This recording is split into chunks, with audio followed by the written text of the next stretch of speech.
Best Book Bits podcast. It brings you Vickie Griffith, professional speaker, sales and business consultant, weight loss expert, and author of the book, You Can Be Right About Everything and Still Have Nothing. Vickie, thanks for being on the show.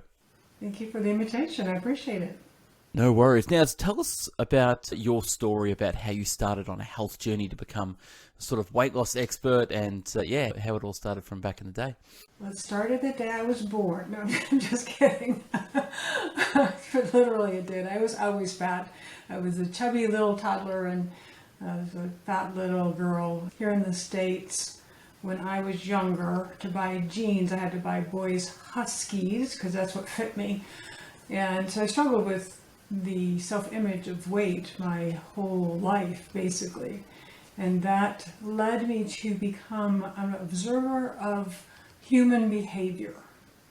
So even as a child, I would stand in the playground and go, why is Susie playing with Jimmy? And how come Jimmy's reacting that way? And why are they saying such mean things to me? And so I was always in that observational mode of what's going on with this person? Why are they looking like that? Or why do they feel like that? Or why are they acting out like that? So that was always, that's where the curiosity came from, was childhood, and being in that outcast, misfit position when I was a child, that I never really felt I belonged. So I was always curious about what was going on for people that would make them act the way they do and react the way. The weight loss journey started,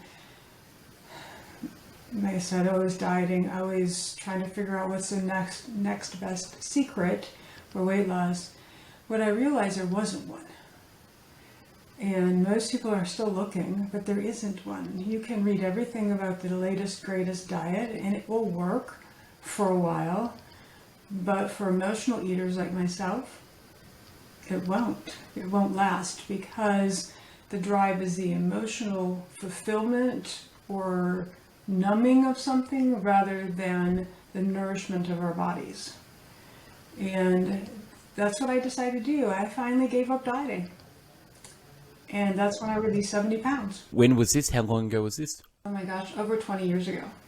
Yeah, and one of your stories is, the day you stopped dieting was the day you actually got the health right through there as well. When did you start the journey of teaching other people and becoming a weight loss expert and, getting into that as well? Which came first? Was it the sales and business consulting or the weight loss thing? And how did your story unfold from after when you started teaching people? Well, it was fascinating, and you might want, some people call them God winks, some people will call them nudges. For about 6 months ago, I started getting this acknowledgement that I was helping my weight loss clients with their business. And it occurred to me that I have been in business for quite a long time and I knew what I was doing, and so that's why they were asking me for advice.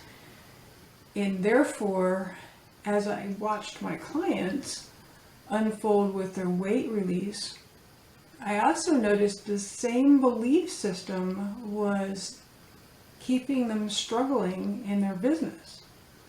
So it didn't matter if someone was saying, there isn't enough food for me on this diet, or there isn't enough business for me in my business. It came from the same limiting belief, there's not enough, and they felt they weren't enough. So once we started working on those belief systems, sure enough, clients started coming in, the weight started being released. So that's how they came, that's how they were married together, and that's how they came separately, is this awareness within myself that I was already helping clients with their business. And part of the struggle for most entrepreneurs, especially in small business owners, is sales. And sales is all about yourself. It's not about convincing someone else. It's not about persuading. It's not about taking care of their objections. It's about what do you believe about money, sales, and helping someone through sales that is keeping you from staying in the conversation long enough to help them and really coach them through a decision, whether it's yes or no, and feel comfortable and confident that you've done everything you could to help that person make the right decision for them. Yeah, isn't that interesting? I've never had someone put that together. So the mental side of weight loss also translates to the mental side of sales, money, business, even relationships. I guess what you're really saying is people spend so much time researching, looking outward about what's the latest tip, hack, and I'm part of the yo-yo craze as well. I'm not on a diet at the moment. I was on keto recently. I'm up and down with my weight, but really, until speaking to experts like yourself, that it's a journey, and it's not a program that's not a definite time. And until you go internally and actually look yourself in the mirror and realize that you do have these subconscious, unconscious programs and beliefs and all the emotional stuff that's around food and even sales as well, it's all interconnected. So yeah, really interesting. We'll deep dive into that in a moment as well. Talk to me a little bit about, you're a certified hypnotist, is it hypnosis, and emotional freedom technique. What is emotional freedom technique, and how can we use that? Appreciate the question. Thank you. Yes, I'm a hypnotherapist. I always learned, and it was intuitive. It wasn't anything that I must through the observation that I had as a child, that our thoughts and beliefs were really what was driving us into our behaviors and actions. So if we want to change a habit, then you need to change what you think about that habit. So somewhere along the line, I've learned about that, and I studied about that through some of the greats, Louise Hayes, Wayne Dyer. A lot of attraction experts talk about what you think about, you get, and through science. I'm fascinated by how our brains and our neuroscience work. That all came about, and then I started learning about energy and energy in our body, and these energy pathways in our body. And emotional freedom technique is also called EFT, which also stands for electronic funds transfer, which I'm okay with those. I like those. But in the last probably 15 years, a couple of a brother and sister, some siblings, took emotional freedom technique and they started marketing it as tapping. So a lot of people know it as tapping. And what it is basically using your fingers to tap on meridian endpoints, acupuncture points, if you like to call them that, to release whatever's going on for you. And it's a really fun technique that is fabulously fast. And that's what I'm trying to do, is give my clients and myself relief quickly. We want to get over this now. We don't want to have to wail about it or feel badly about it or cry about it for long periods of time. Those are all wonderful things to do. But I've got other things in my life going on, and so focusing and knowing that if whatever I focus in, I get more of. So I wanted to learn how to release issues quickly. From crushing cravings, so I can teach someone how to crush their food cravings in 30 seconds. And most people think that with a craving they just have to wait it out while they're miserably looking through the window at the donut shop or the pastry shop, because that's what we've been taught we needed to do. Or they need to try to avoid it, but they won't stop thinking about it. And this actually takes away the thought and the feeling.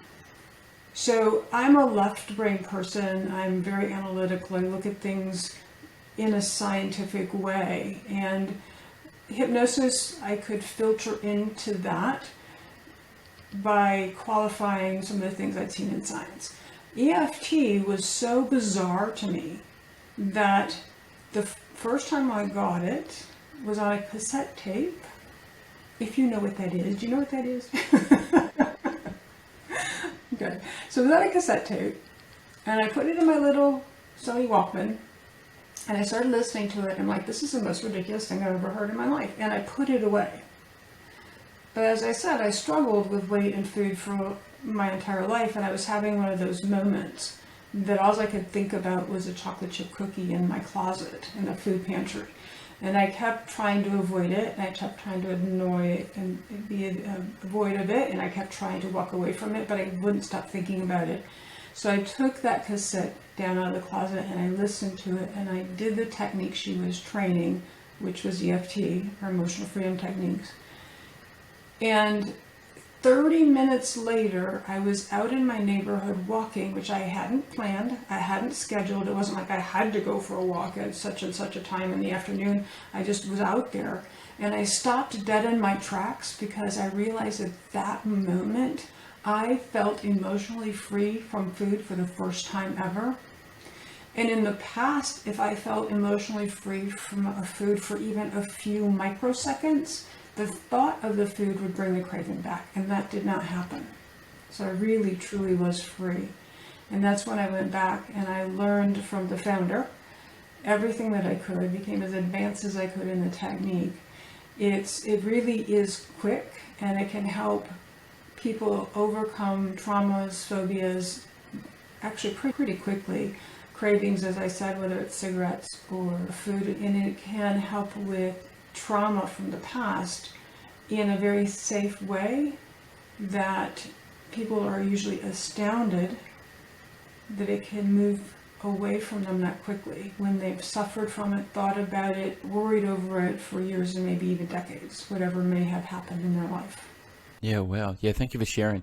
Isn't it interesting that over time, we know that if you do a workout, it changes your physiology. Anyone that hears a new technique or of something, first it's ridiculed, then it's laughed at, then it's like evidently accepted. Like breath work now, everyone's all about breath work because breath work changes your physiology and your state. People talk about ice baths, people talk about this and that, but when someone hears about, oh, what's EFT or what's tapping, it sounds a bit cuckoo, and then realize that it actually probably works. You said you can crush cravings in 30 seconds. I'm sure my audience or people listening to this are going, 30 seconds, go, teach us. Can you teach us in 30 seconds? Tapping, what do we do? How do we crush cravings in 30 seconds? I'm not an emotional eater, but I do enjoy eating, and I eat for pleasure, so it's part of my thing with food. I remember, I'll tell you a personal story. My food problem started when I think I was 17.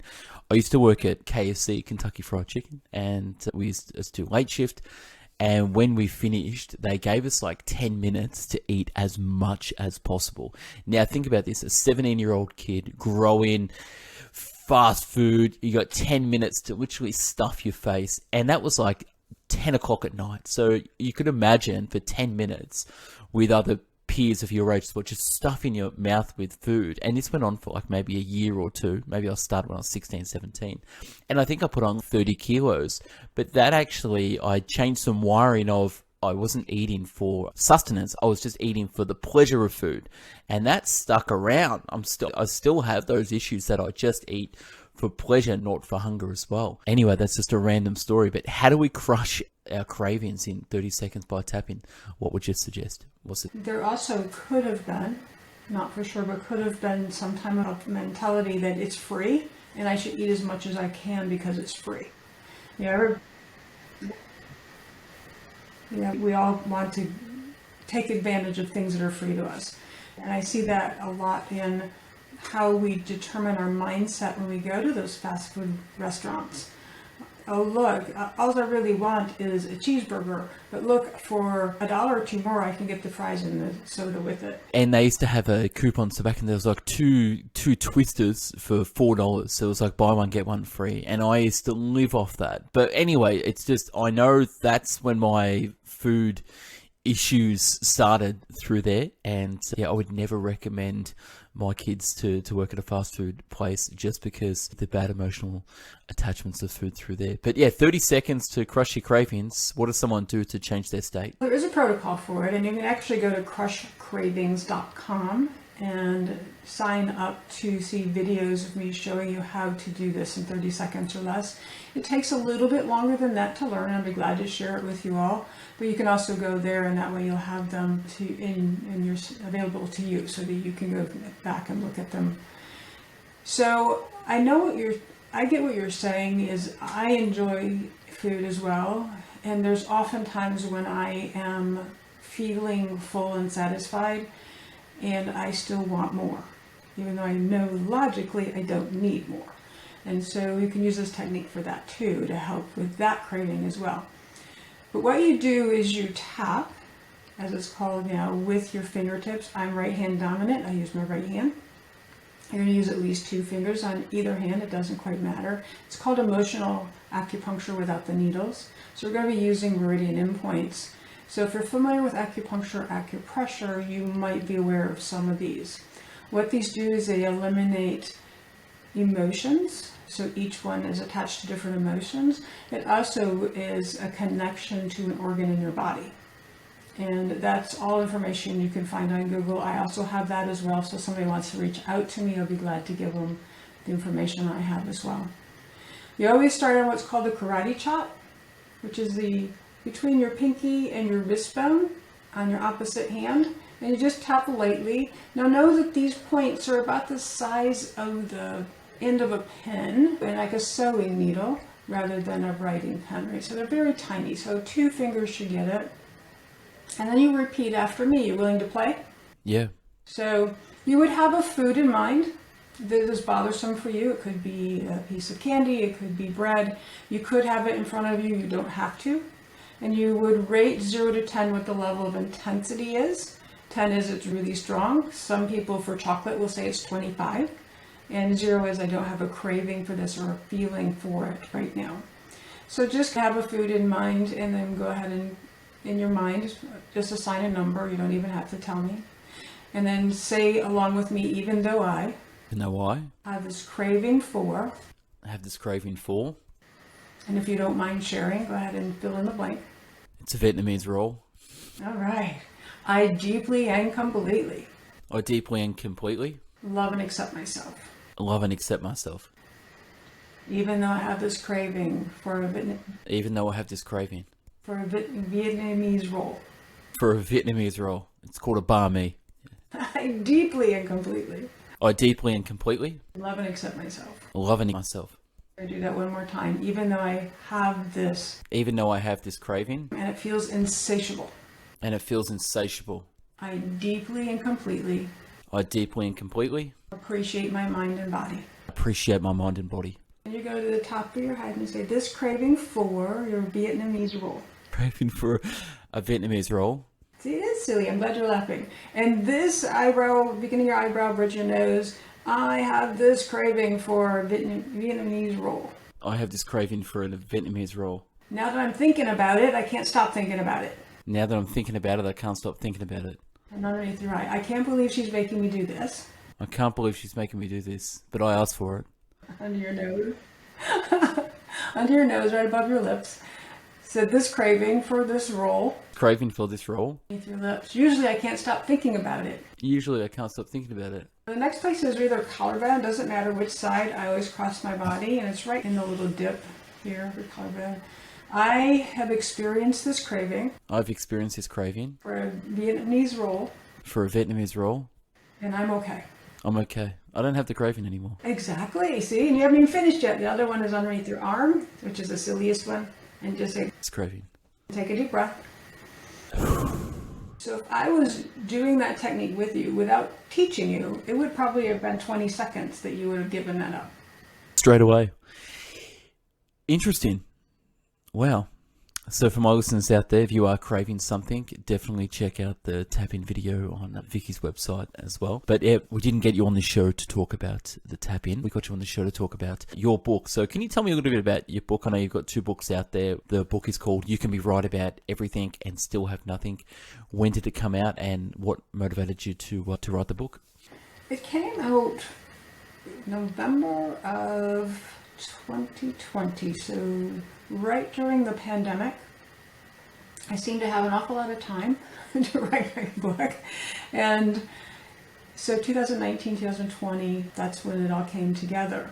But how it came about was I was sitting in a parked car with a friend of mine, and we were about ready to go. We were going shopping that day, so we were about ready to go to our next shopping adventure and getting out of the car. And she just blurted out very loudly, "He did it again." And it took me back because we weren't even talking about anything about relationships or husbands or any of that kind of thing.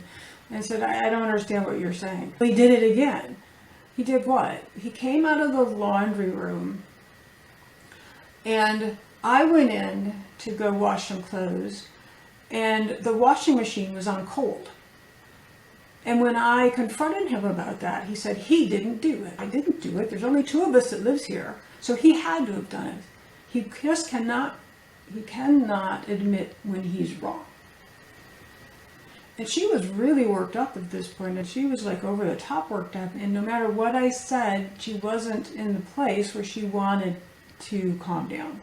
We finished our shopping experience. I took her home, and about an hour later, I got a call, and she said, "Vickie, I'm on my way to the hospital with a heart attack." I'm like, all right, I'll meet you there. So as I'm watching, again, the observer, as I was as a child, I'm watching all of the nurses and the doctors scatter all around her. And I hear that they're going to admit her in the hospital for the evening. And she was going to meet with cardiologists the next day.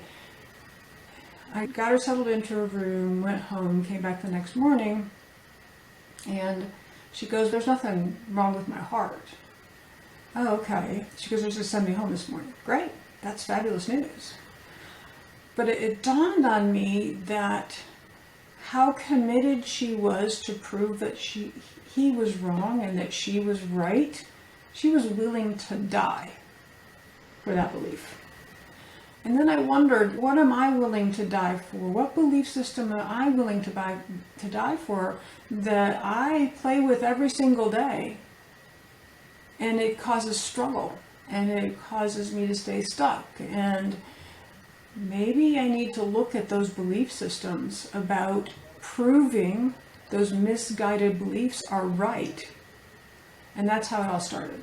Yeah, wow. Yeah, the subtitle's called How to Give Up the Need to Be Right and Get What You Want. Yeah, really interesting. Thank you for sharing that story. Isn't that fascinating that the idea of a book or the idea of something can spark from just a real life experience of witnessing something and then realizing, hey, what's this about? You talk about in the book, chapter 1, nothing else matters. And one of the things you talk about is you need to be right. And you write, everything that is sabotaging your efforts to achieve more success stems from your need to be right. You believe that you can't get to the next level and you're looking for something to prove that you are right. You want to prove to yourself and everyone else that your failure to get to the next level is not your fault. Why do we do this to ourselves? Why do we have these why are we looking for what they call subconscious biases, or that we're looking for events to prove that our circumstances are correct and giving ourselves like a doorway out, like a back door, be like, oh, okay, I failed because of this, and we're always looking for excuses. Why is this? Why does this need to be reformed? Can you expand on that a little bit? It stems from many different things, but what I've come through my practice, I've noticed that there's 4, I call them self-sabotage archetypes. And all of these, or any of these, can come through several experiences that we had. They always come up before the age of 10. We've come up with these conclusions about ourselves, and it's based on what someone might actually even say to you. So unfortunately, many of my clients, their parents said to them, you're stupid, you'll never amount to anything, what's wrong with you, why are you even trying that, those type of things. That, it's imprinted in your subconscious mind, and you create belief systems around that. And you keep proving those right, even if you did not enjoy your parents at all, or it could have been an authority figure in your life. It could have just been observing. So a lot of times we will be in a situation where adults are talking about some subject. And let me give you an example. So being a young child sitting on the floor playing with blocks, or I had a little barn set that I had. We had little horses and cows and stuff. So I'd be sitting on the floor playing. My aunts and my grandmother and my mom are sitting in the other room talking about how horrible menopause symptoms are. And then guess what happens when menopause comes around? You start experiencing those symptoms, and you're thinking, how did that program get in there? It was from that conversation you overheard. So a lot of times I'll hear people say, I can't get another job because where did that come from? I see people working well into their 70s, 80s, and 90s being very successful, but yet you don't think you can get another job at 50 and you need to stay at the one you're at and be miserable? It often comes from something that was said or observed as a child. So those imprinted limiting beliefs, we decide to take on and keep proving those are right, whether it's conscious or unconscious. How do we go back and find these out? It's interesting that I had a conversation a while ago with a top celebrity personal development guy. Everyone knows his name if I said his name, and he's talked about childhood traumas. And I was like, look, I don't really want to get into that, and people don't really want to talk about that. But at the end of the day, we do have a lot of repressed subconscious limiting beliefs and a lot of things in our childhood that really made us into the adults that we are today, and stuffed us up for good or worse as well. You're either driving to something or you're either driving from something, and a lot of this stems from our childhood and early years and upbringing. But how do we bring something that's subconscious that we don't even know about to the surface? What do we do with that? Do we try to seek help? How do we uncover these? Do we get a coach, a consultant? Who do we seek out? Like, where does someone start from trying to uncover some of these limiting beliefs subconsciously that they have? Great question. And all of the above. So coaches, therapists, doctors, all of that for sure. I'd also say don't be so hard on yourself about, I've got to figure this out.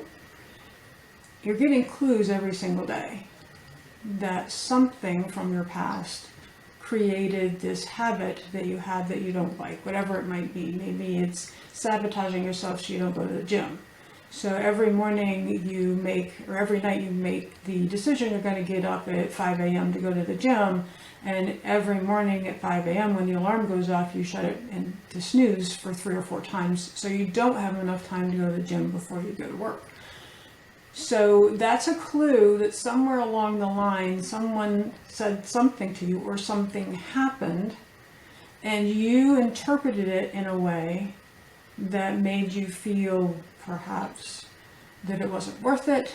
No matter how hard you try, it's not going to work for you, all of those type of things. So it's really hard to say what the belief system would be, but that's how you start. As you look at your everyday life, where are you stalling for your better good? Whether it's your health, whether it's a relationship, whether it is in money or finance, your career, your job, you're going to have clues. Are you telling yourself, just like I mentioned with that 50-year-old, that he said he couldn't get another job at 50? Through some work that we did together, guess what? Now a VP, and he's over 50. That wasn't true. It wasn't ever true, but in his mind it was for many years. Yeah, thanks for sharing. And in the book you talk about, we have this runaway thought train, and we never take the time to stop, think, rewind the tape a little bit and get ourselves into this funk of negative thoughts. And I was sharing this story the other day. I got myself into a bit of a down moment where I had to stop and reflect and think, hang on a second, I know the answer to this. And I looked back to a Tony Robbins quote, and it was basically, ask yourself quality questions, create a quality life. Successful people ask better questions, and as a result, they get better answers. And I thought, ask myself a better question. And I looked back and I was like, hang on a second, you're living the life, you're living your dreams that you had years ago. You're basically full-time at home with the kid. You're living a great life. And I just had to ask myself a better question to get myself out of a funk. And I guess sometimes we have these runaway thought trains that continue to go, but until you apply the brakes and then say, hang on a second, a lot of people struggle with these consistent repetitive thoughts every day, and 95% of them probably habitually negative. What's some suggestions to stop the runaway thought train and get them back on the right track as well? The example that you just gave was beautiful, and that's why Tony Robbins does what he does, right? So he can help people overcome their belief systems. And that's exactly what you do, is you just say, stop. Wait a minute. This isn't how I want to think. And often when I have that and I say stop, or I say cancel, clear, delete, trying to use that clear button like on a computer, then I can start asking the better questions. Or just decide at that very moment, I don't like how the path this takes me down. So I'm going to stop right here because I don't want the outcome to be what it normally is. And therefore, I just make a decision. I'm not doing that. And I choose a different thought. Cancel, clear, delete. Very powerful, because I use it actually quite often. Because you're right, 95% of our thoughts are negative, and that's been proven by science. I don't know who the person was with the clicker that was counting, but that's what they say through every study over and over again. And the repetitive thoughts too, which is really fascinating to me, that our brain keeps repeating those negative thoughts. So what are you going to get? The negative outcome. So if we could just calm 10% of them, imagine how much better our lives would be and how happier we would be. Even just 10%. And I know that we could do more to move through that.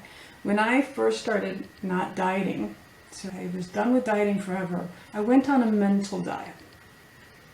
And a mental diet was to say no to those negative thoughts. That's all I had to do, was just say no. And the first day, it was exhausting. It was absolutely, it felt like every second of every waking moment, a negative thought would come up, a criticizing thought would come up, and I would have to say no. And then the second day, it wasn't as much. By the end of the week, there were bigger gaps in between the criticism and saying no. And so those bigger gaps, I could rest in those for a little while.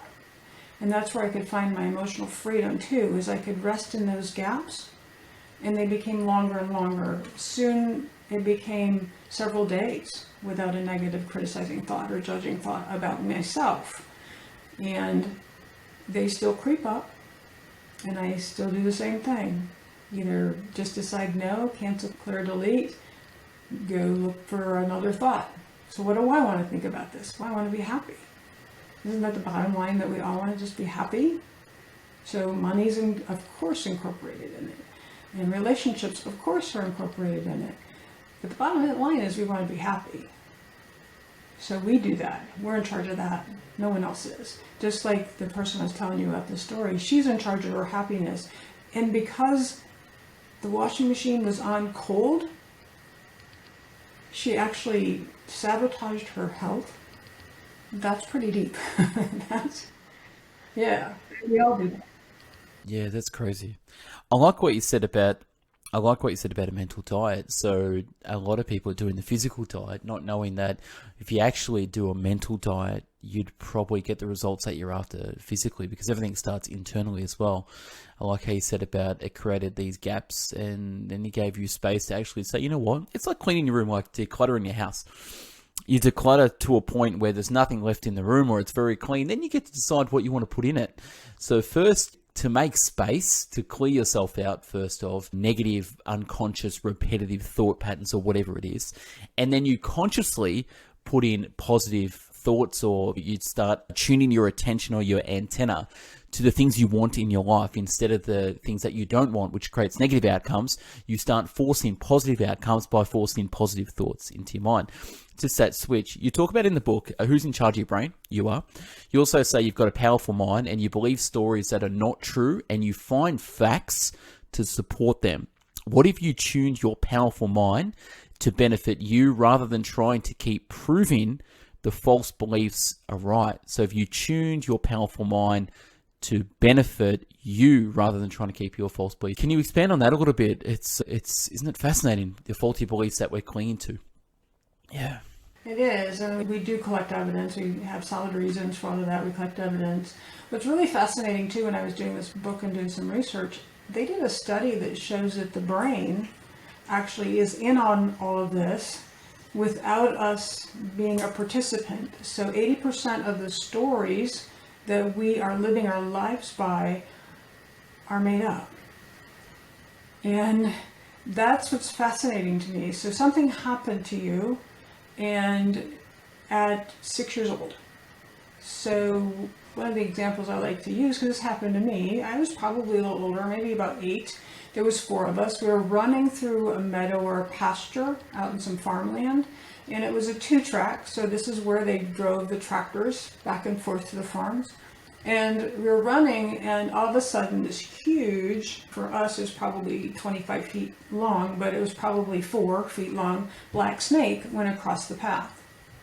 Now where I'm from, black snakes are considered like gardener snakes. They're friendly snakes. They basically run them around because they help take care of the pest. But for one of us, she became absolutely insanely scared.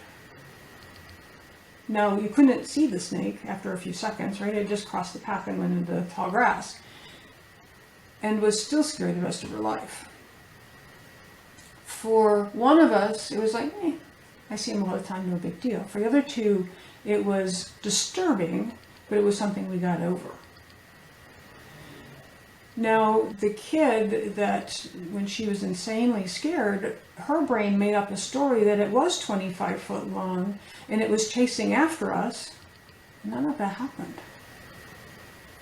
And so that's what we do with our everyday occurrences from a child, is our brain makes up this story that's not true. And so investigating your stories, and again, like you said, it goes with your thoughts, then you can investigate, well, what's my belief system about that, and then where did this come from?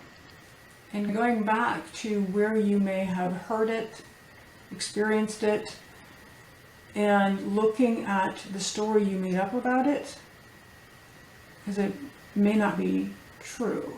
And this is also, if you look at investigations, the detectives will ask the same 5 questions to 5 different people about the experience they just had and get 5 different scenarios. Isn't that interesting? It's the trauma tattoos on the brain, and for another person it just pencils in the memory and then just gets erased with short-term memory. But same experience, one tattoos trauma and the other one just pencils in a memory, and one person goes off and the memory fades and the other one goes through life with the trauma of the same event, and it's the brain associating meaning. It's very interesting once you get into the science and nitty-gritty of it as well. One of the things you talk about in the book, moving on, is we blame events and people for why we're stuck as well. And one of the exercises you say is write down 2 people or events that you did not realize you're blamed for being fat, broke, or unloved as well. Why do we associate people and events on circumstances that from the past? How do we move on after we realize that we're blaming someone else from it? What's the technique, or what do we do from there? Well, most people will say forgiveness is the answer, but unfortunately their definition of forgiveness is not appropriate for what we really need to forgive. So we're never asking you to forgive the person that hurt you, if that happened. I do see a lot of women that have some kind of abuse in their background. And so we're not forgiving the person that hurt you. We're not letting them off the hook, none of those type of things. The best definition that I've heard for forgiveness is giving up the hope that it never happened, giving up the hope that you could have acted differently, giving up the hope that you could be different is what really needs to happen, and stop blaming people for your life. Because as we talked about several times throughout this, you are the one in charge of your life. You're the one in charge of your thoughts and your brain. So you can choose something different than letting someone else have power over you for your entire life that creates a struggle within you. Yeah, I've got a saying that's saying 50% of the result comes from making a decision. So if you want to go or something, so making a decision is you're halfway there. And I think the opposite is true as well. 50% of moving forward is accepting of the past can't be changed. It's done, it's gone, it's finished. The race has been run. These are the results, but that's the acceptance of the past. Now, your decision is to move on from that as well. So acceptance and decision. I like in the book, you talk a chapter about what if, and we always what if about negative outcomes. So what if this happens? What if that happens? If I do this, that's going to happen. But you talk about flipping the script and talking about using what ifs as positive outcomes. So if you really want as if it's already happened, can you talk to me about the power of just flipping that script of, even in sales, what if they don't answer? But what if you close the sale? What happens if you do hit your goal? What if you do lose weight? What happens if you do make money? What if that girl that you ask out says yes? Like, how easy it for us to just switch the script of what ifs to positive outcomes? How easy is it? Sometimes it's not very easy if you're really attached to the what if of the negative outcome. And again, that comes from programming, that comes from experience and making up the stories and having solid reasons to back it all up to validate that's the truth. But there's that piece you've got to give up that. You got to be willing to give up that to look at the possibility of what if, as you said, what if you did make the sale? There's a lot of statistics, and statistics through my observation can be made up to the results, whoever is giving the statistic that they want. But statistics, we have to be very careful about where they come from, where those results findings came from, so we're not using that as a fact to stay in the place that we're at. So what if in a positive outlook? So if you're too attached to the negative, then you need to look at that and get some support to get through that. But the opposite of that is true. Just what is the positive aspect of that? Now, visualizing is extremely powerful. A lot of science behind it shows that it's very extremely, because now you're engaging your mind and your brain. And how to make it even more powerful even if you don't believe it, is to engage your senses. So what would it feel like emotionally if that what if happened? What would it feel like tactily? Really? So what does it feel like to drive that Lamborghini, if that's your dream? Or to hold that person you love? Or to caress your child's face when they're sleeping? What does that feel like? So that tactile as well as emotional. But what do you see? What do you hear? What do you taste? Involving all of your senses in that picture in your mind. The mind doesn't understand what's real and what's not. So if you played with that scenario of what if, I think you might be surprised at what happens. Will it happen overnight? Could. Might happen 3 hours from then. It might happen 3 days, 3 months, 3 years, 30 years. I don't know for sure. But what I do know is that when your brain is on board with the what if that's positive, it solves problems and it's going to work for you to get what you're looking for. Yeah, thanks for sharing. It's such a mental game of life. Everyone focuses on the external, but not realize that it's a game of chess. It's a mental game that you're playing with yourself, and we go through our days and we never stop and think about what was I proud of today? What did I do different? What I'm looking forward to tomorrow. You think about the 3 buckets of relationships, health, and finances. They're all internal games that manifest externally. You look at a wealthy person, you sit down with them and interview them and ask them about their internal belief systems, thoughts, habits, lifestyles, and outcomes. They're going to be completely different than a poor person. You ask a super fit person, same thing, habit, lifestyle, beliefs, and you look at someone that's fat, overweight, unhealthy. They're going to be completely different as well. Someone that has a great marriage, great husband, great father, or vice versa, great mother or great friend, they're going to have completely different things than someone who's alone, no kids, or unmarried. Such an internal game that we never stop and think about, okay, what game are we playing with ourselves and what programs have we programmed ourselves with as well. I find this all very fascinating as well. But look, we can go on. Your book's amazing, and you do go through some other stuff as well, apart from the goal setting, intentions, and planning, other things like that as well. Where can people find more about yourself? Where do you spend your time on socials, and where can they find the book as well, Vickie? Sure. So my website is vickiegriffith.com. And from there, you could get my book. You can get in touch with me. You can see some of the things I do around weight release as well. So that's all there. I'm on LinkedIn under Vickie Griffith. Breakthrough is my business page for both Facebook and LinkedIn. So you can find me. You can find me on YouTube, Weight Loss with Vickie Griffith. So I'm easy to follow up with. Oh, check it out. I didn't know you had the YouTube channel. I'll check that out through there as well. Yeah, to my audience out there, Vickie, check out her stuff. She's got some really great stuff as well. Thank you for teaching me the tapping technique as well. I'll definitely use that today when I go past my Vietnamese bakery and want to get a banh mi. But yeah, it's really, thank you for being on the show. Enjoy the rest of your day and take care. Okay. Appreciate it.